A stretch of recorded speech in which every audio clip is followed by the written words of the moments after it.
बोलो जयकारा। बोलो मेरे श्री गुरु महाराज की जय।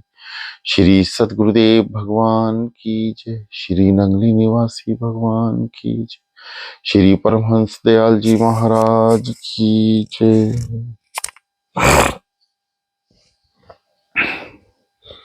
श्रीमद् भागवत रहस्य दसम स्कंद पूर्वार्ध। आगे। ऊधो मोहि ब्रज विरासत नाही, वृंदावन गोकुल वन उपवन, सदन कुंज ही छाही। प्रातः समय माता जासुमती, पुरुनंद देखि सुख पावत, माखन रोटी दाहे सजायो, अति हित साथ खिलावत। जो ग्वाल बाल संग खेलत, सब दिन हसत सिरासत। सूरदास धनी धनी ब्रजवासी, जिन सो हित जतुतात। उद्धव ज्ञानी तो हैं, किंतु प्रेम लक्षण भक्ति की महिमा से अज्ञान है। बिना गुरु कृपा के प्राप्त ज्ञान विवेक युक्त नहीं होता। जिसने गुरु कृपा के बिना प्रत्यक्ष ज्ञान पाया है, उसे अभिमान घेर लेता है। उद्धव की भी यही दशा थी, सो भगवान उन्हें उपदेश देना चाहते थे। उद्धव कहते हैं, बचपन में गोप बालकों के साथ खेलते रहते की बात तो ठीक है, किंतु अब तो आप मथुरा के राजा हैं और राजा को गोप बालकों के साथ खेलने का आचार विचार शोभा नहीं देता। आप ब्रज को और सभी ब्रजवासियों को भुला दोगे तो मथुरा का ऐश्वर्य आनंदमय बन जाएगा।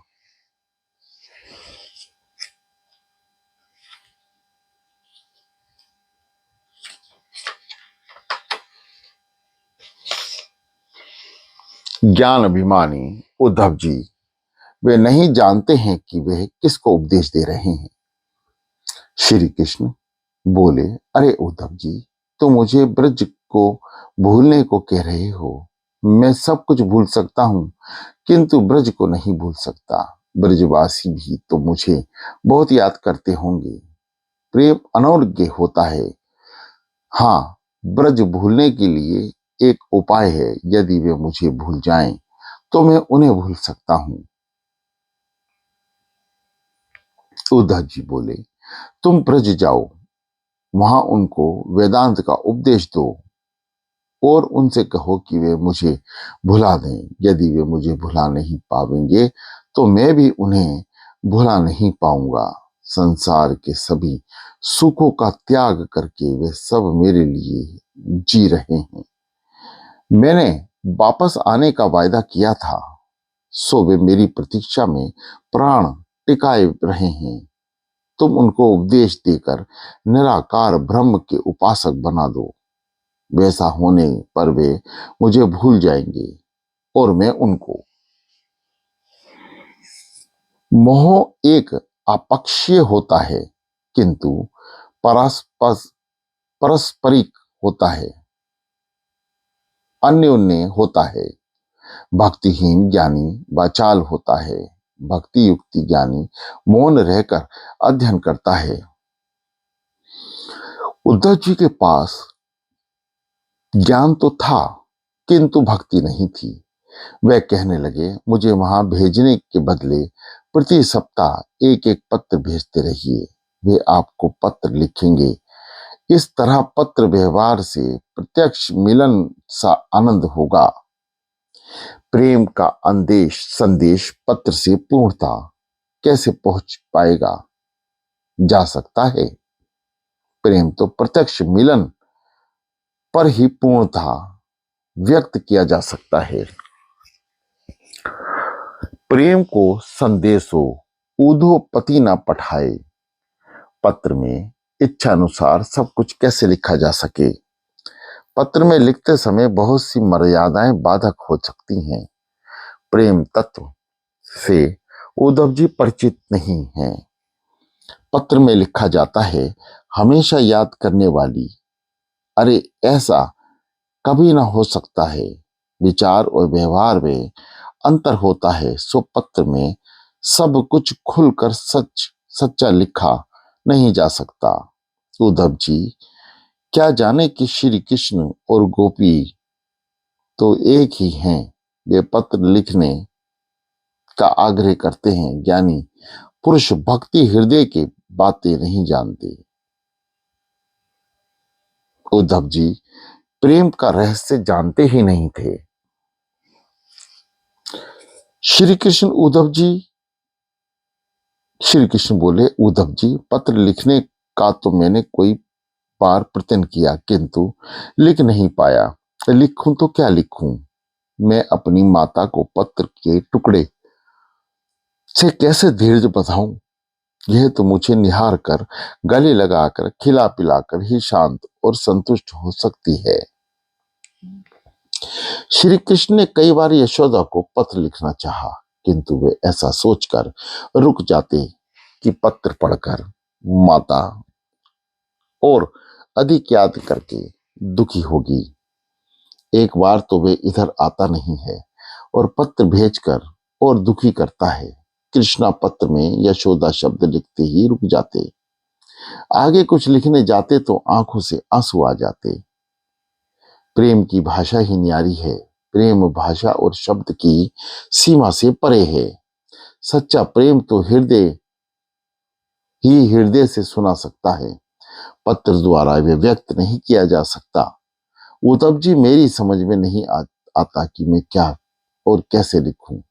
सो तुम वृंदावन जाकर गोपियों को ब्रह्म ज्ञान देकर समझा बुझाकर मुझे बुला दो। मेरे माता पिता को भी संतावना देना। ब्रज में जाकर सभी से कहना, उधो इतनी कहियो जाई, हम आबही दोहु भाई मैया जानी अकुलाई। बाको बिगल बहुत हम मान्यो, सो कहीं पठायो धाई। वह गुण हमको कहाँ विसराहे, बड़े किए पे भाई। और जू मिलो नंद बाबा, सो तो कहियो समझाई। तोले दुखी होन नहीं पावे, धवरी धूमरी गाई। यद्यपि कहा अनेक भांति, सुख तदापि रहो नहीं जाई। सूरदास देखो ब्रजवासी, तबही हियो हर झाई।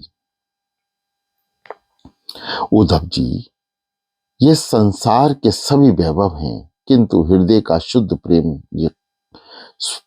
प्रेम यहाँ कहाँ है? मुझे यहाँ कोई आनंद नहीं। उद्धव ने माना कि वे ज्ञानी हैं, सो उनको ब्रज भेजा जा रहा है। वे ज्ञानी तो थे, साथ साथ अभिमानी भी थे। वे कहते हैं, महाराज वहां जाने में मुझे कोई आपत्ति तो नहीं है, किंतु गांव के अनपढ़ गंवार लोग मेरे वेदांत का ज्ञान समझ कैसे पाएंगे? मेरी वेदांत की चर्चा और प्रण गोपियां कैसे समझेंगी? मेरे तत्व ज्ञान का उपदेश बड़ा गहन है, सो वहां जाना निरर्थक है। ये वचन उद्धव जी के नहीं, उद्धव जी के ज्ञान के अभिमान के हैं। उन्हें अभिमान था कि वे बृहस्पति के शिष्य हैं और वेदांत के आचार्य हैं। श्री कृष्ण गोपियों की बुराई सह ना सके। उन्होंने उद्धव से कहा, उद्धव जी मेरी गोपियां अनपढ़ नहीं, ज्ञान के परे हैं। वे पढ़ी लिखी तो अधिक नहीं हैं, किंतु शुद्ध प्रेम किया जाता है कि शुद्ध प्रेम की ज्ञाता है। इसी कारण से तो वे मुझे प्राप्त ना कर सकी। और क्या कहूं, वह तो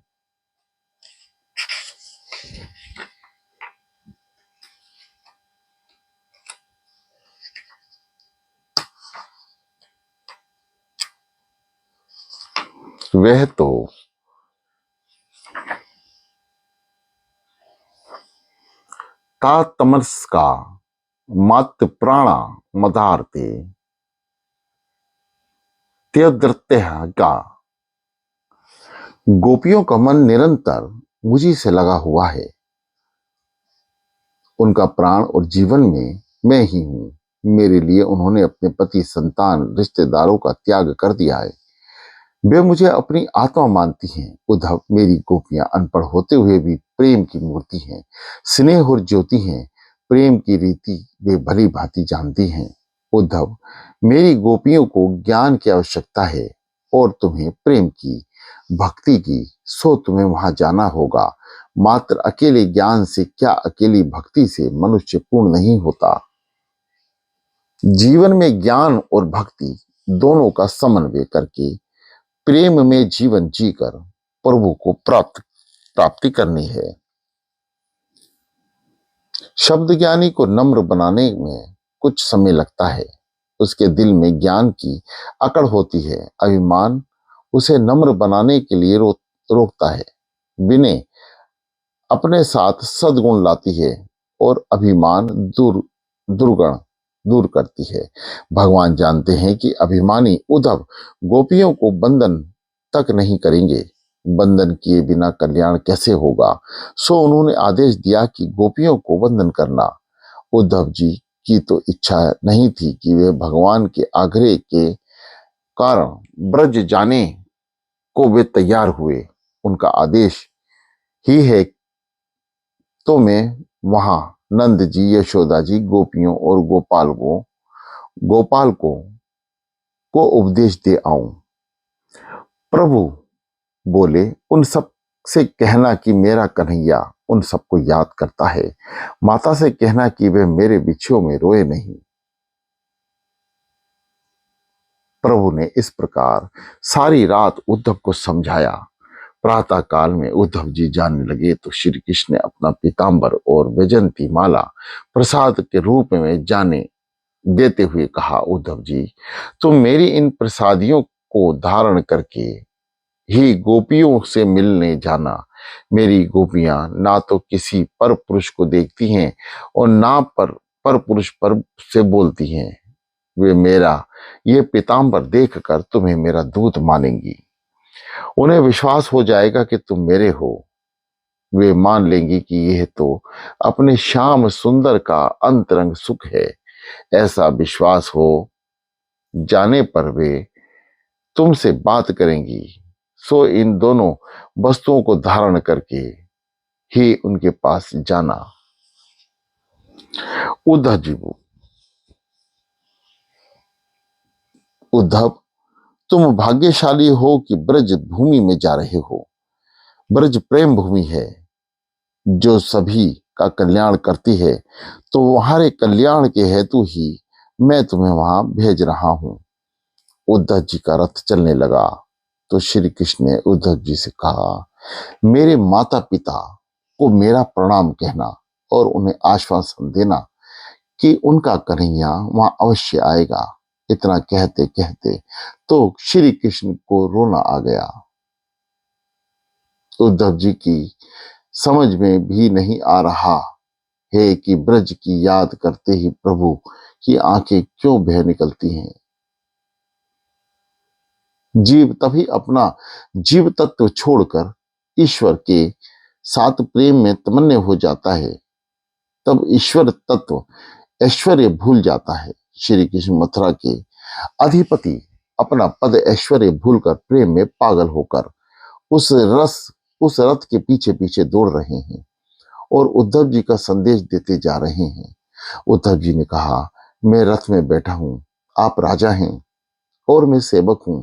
आपका इस प्रकार रथ के पीछे दौड़ना शोभास्पद नहीं है। आप चिंता ना करें, मैं सबको भली भांति उपदेश दूंगा।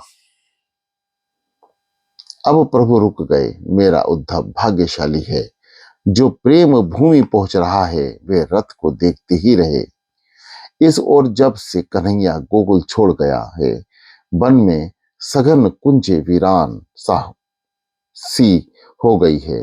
यमुना का जल गोपियों के आंसुओं की धारा सा लग रहा है।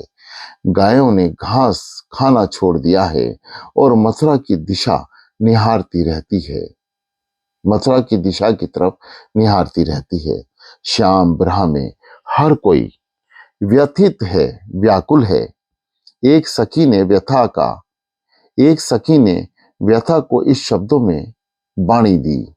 बिनु गोपाल वेरीन भई गूंजे, तब में लता लगती अति शीतल, तब भई विषम ज्वल की पूंजे। बथा बहती जमुना खग बोलत, बथा कमल फूले अली गूंजे। पवन पानी घनसार संजीवनी, धगी सुत किरण भाव भई भूंजे। ये उदो कहिए माद बसु, बिरहा करद कर मारत लीजे। सूरदास प्रभु को मग जोबत अखियां भई वरन ज्यों गूंजे।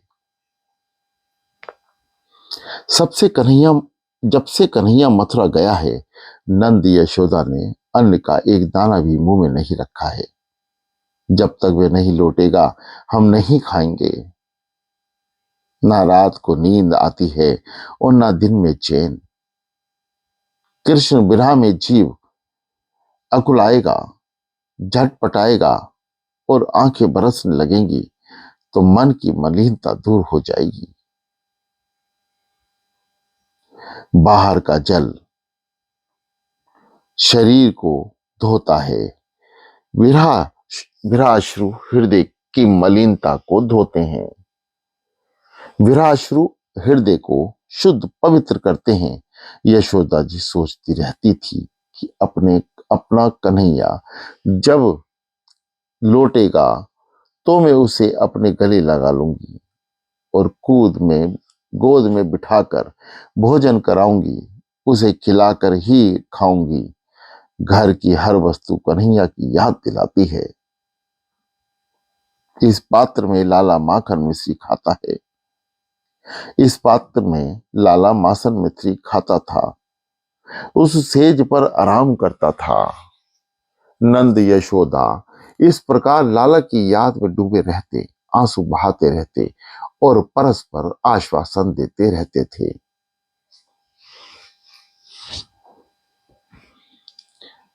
यशोदा जी आंगन में बैठे हुए नंद को उलाहना दे रही हैं।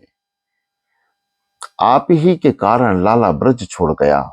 आप उन्हें गायों को चराने के लिए भेजते थे तो वे कहता था कि उसे अन्य गोप बालक नचाते और दौड़ाते थे। ब्रजवासी उसे रूखी सूखी रोटी खिलाते थे, सो वे परेशान होकर रूठ गया और गोकुल छोड़कर चला गया। वे गायों के पीछे दौड़ दौड़ कर थक हार गया सा यहां से चला गया है। ब्रज से जाते समय उसने वापस आने का वचन दिया था। मेरे आंसू भेद देख नहीं पाता था। जब भी मैं रोती वे प्यार से मुझे मनाने लगता था। आज वे ऐसा निष्ठुर क्यों हो गया हूं? मथुरा के लोगों ने कुछ जादू टोना कर दिया होगा। मैंने सुना है कि मेरे लाला मथुरा का राजा बना गया है। इस समाचार से मुझे बड़ा आनंद हुआ, किंतु तुम उसे गायों के पीछे दौड़ते रहते थे। उसी कारण से वह मुझे मिलने तक नहीं आ रहा है। और यशोदा रोने लगी। नंद जी बोले, मैंने कब भेजा था उसे गाय चराने के लिए? वही कहता था कि मैं गायों की सेवा के लिए जन्मा हूं। उसे गायों के बिना चैन नहीं आता था। वे जब जहां था तब गायें खा पीकर कैसी हष्ट पुष्ट रहती थी, किंतु अब तो लाला के विरह में गायों ने खाना पीना भी छोड़ दिया है। हाथी के बच्चों से हृदय पुष्टि मेरी गायें आज दुर्बल पुतली सी हो गई हैं। मुझसे तो यह दशा देखी नहीं जाती। मैं दुख के मारे गौशाला में पांव तक नहीं रख सकता हूं। लगता है अब तो लाला भी मथुरा का राजा बनते ही अपनी गायों को भूल गया है। यदि वे एक बार भी इधर आए तो ब्रज सनात हो जाए। मुझे क्या खबर थी कि मथुरा जाते ही ऐसा निष्ठुर हो जाएगा। कन्हैया की गाय गंगी तो भूखी प्यासी वृंदावन में ही मारी मारी घूमती फिरती है, घर आती ही नहीं है। कन्हैया अपने माता पिता के लिए नहीं, कम से कम अपनी गायों के लिए तो एक बार इधर आ। तेरे बिना ये गायें मरियल सी हो गई हैं। मुझे गायें प्यारी थी, सो तो उन्हें चराने ले जाता था। मुझे लगता है कि एक बार मैंने तुझे मूसल से बांधा था, इसलिए तू रूठ गया है और यहाँ नहीं आता है। इसी प्रकार नंद यशोदा सारा समय कन्हैया की याद में व्याकुल होकर आंसू बहाकर बिताते थे।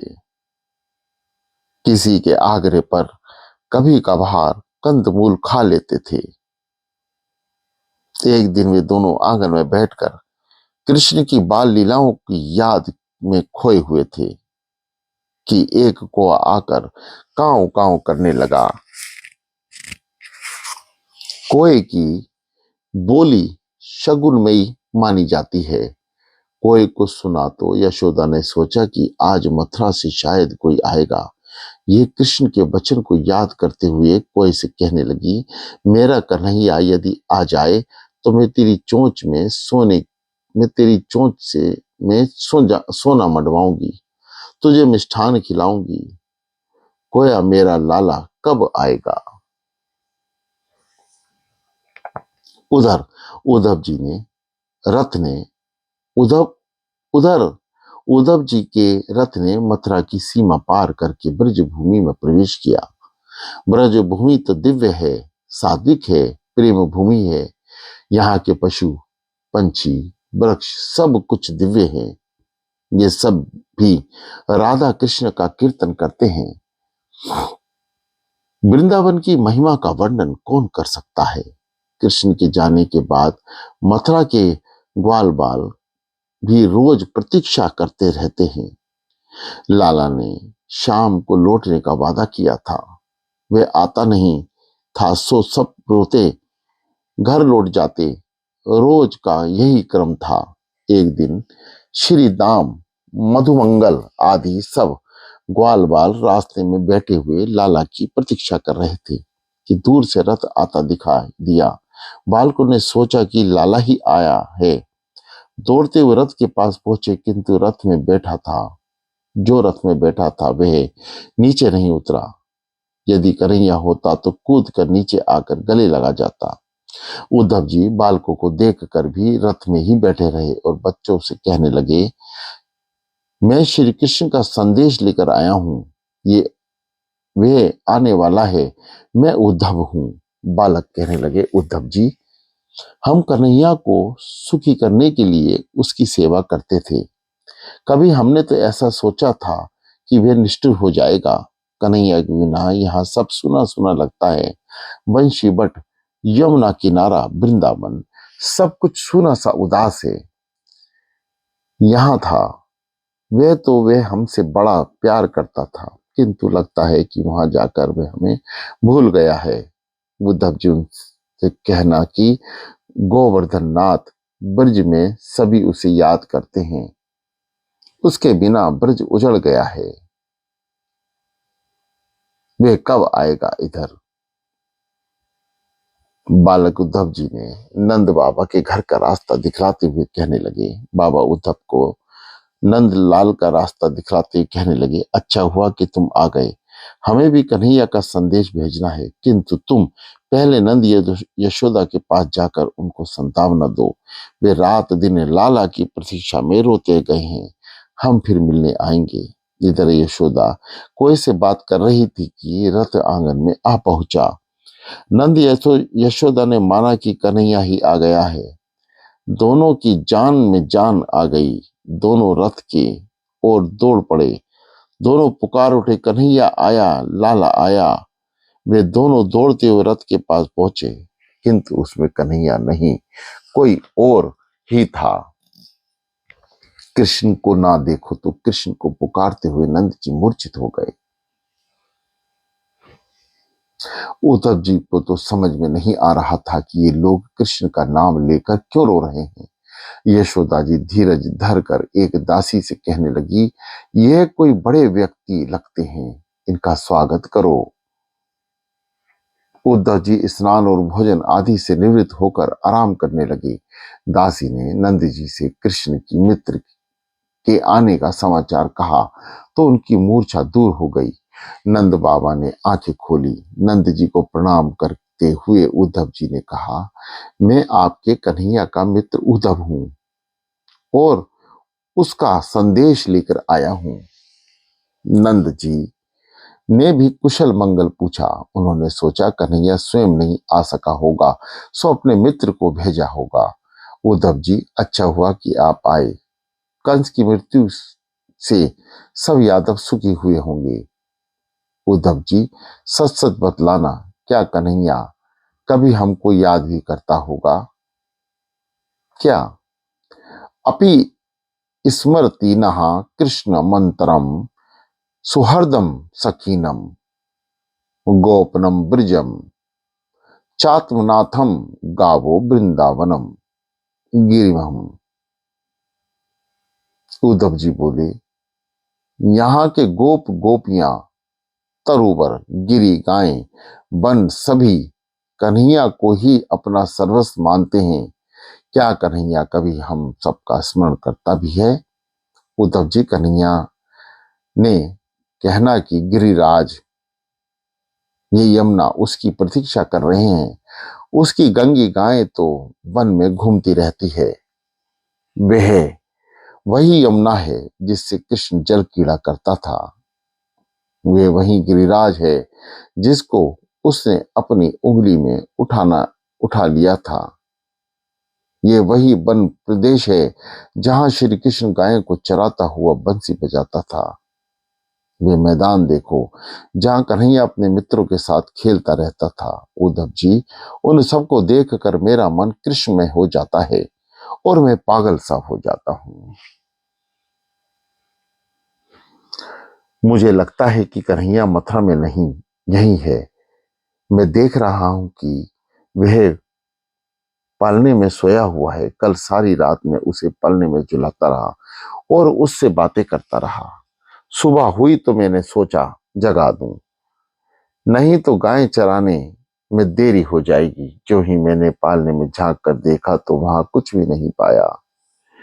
मैं उसे कैसे भूलूं? मुझे रोज रोज उसकी बांसुरी की मधुर तान सुनाई देती है रहती है। कल मैंने देखा कि कदम की डाली पर बंसी बजा रहा था। मुझे लगा कि वे कई घंटों से बंसी बजा रहा है, सो उसे भूख लगी होगी। मैं माखन मिश्री लेकर उस कदम पर चढ़ा तो वहां कोई नहीं था। उद्धव जी, कई बार मुझे लगता है कि मेरी गोद में बैठा हुआ खेल रहा है, मेरी दाढ़ी खींच रहा है।